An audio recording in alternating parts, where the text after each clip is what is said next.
मनीष भैया, अरे 2 मिनट लगेगा मनीष भैया 2 मिनट लगेगा भाई। देखिए, जो कुछ हो रहा है और जिस तरह से खबरें आ रही हैं कि आंसू गैस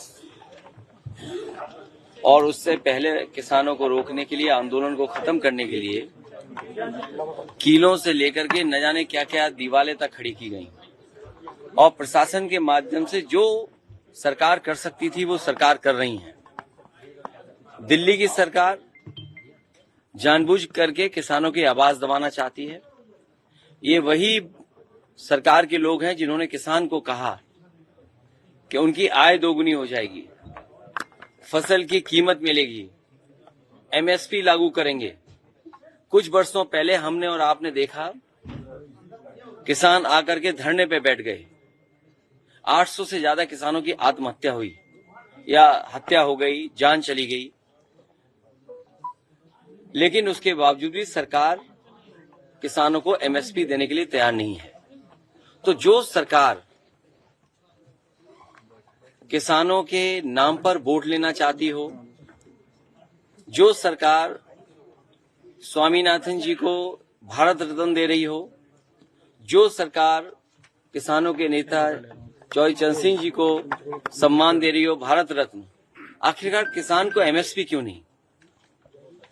या एमएसपी देना नहीं चाहती सरकार? बड़े लोगों से मिली हुई है सरकार, जो लोग मुनाफा कमाना चाहते हैं उनसे सरकार मिली हुई है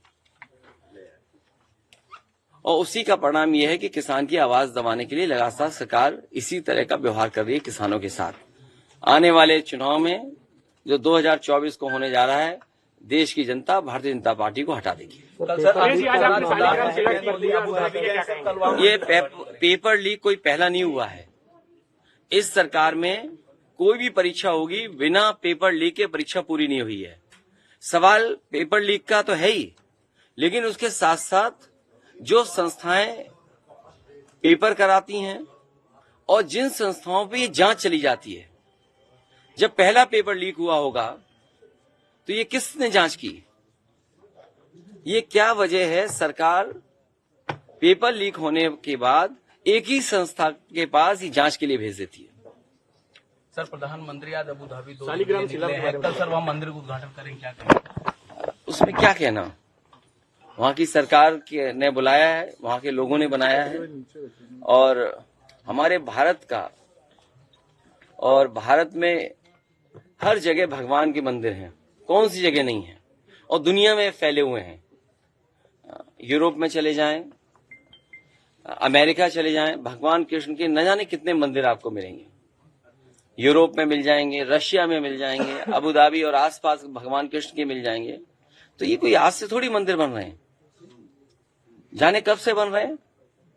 और अगर आप जानकारी करेंगे, बहुत सारे लोग भारत से प्रभावित होकर के दूसरे देशों से भारत आए शांति की तलाश में, जीवन का मतलब समझे उसके लिए।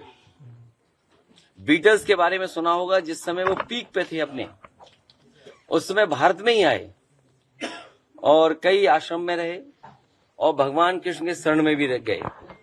तो ये भारत हमारे धर्मों का देश है, लेकिन हमें विवेकानंद जी को याद रखना चाहिए। स्वामी विवेकानंद जी ने कहा कि हमारे देश में धर्म की कमी नहीं है, धर्म बहुत है, लेकिन रोटी कब मिलेगी और रोजगार कब मिलेंगे? धर्म का स्थान अपना है, अलग है, लेकिन सरकार की जिम्मेदारी है लोगों को न्याय दें, सामाजिक न्याय मिले, रोटी मिले, रोजगार मिले और किसानों का हक और सम्मान बचा रहे। आज आपने शालिग्राम की पूजा की। उत्तर प्रदेश में भारत छोड़ो यात्रा जो राहुल गांधी की हर पॉलिटिकल पार्टी चुनाव से पहले कार्यक्रम करेगी, उसी का एक हिस्सा है ये। आप भी इटावा में शालिग्राम उसके बारे में पूजा की गई। जब मंदिर कंप्लीट हो जाएगा तो आप लोगों को बुलाएंगे।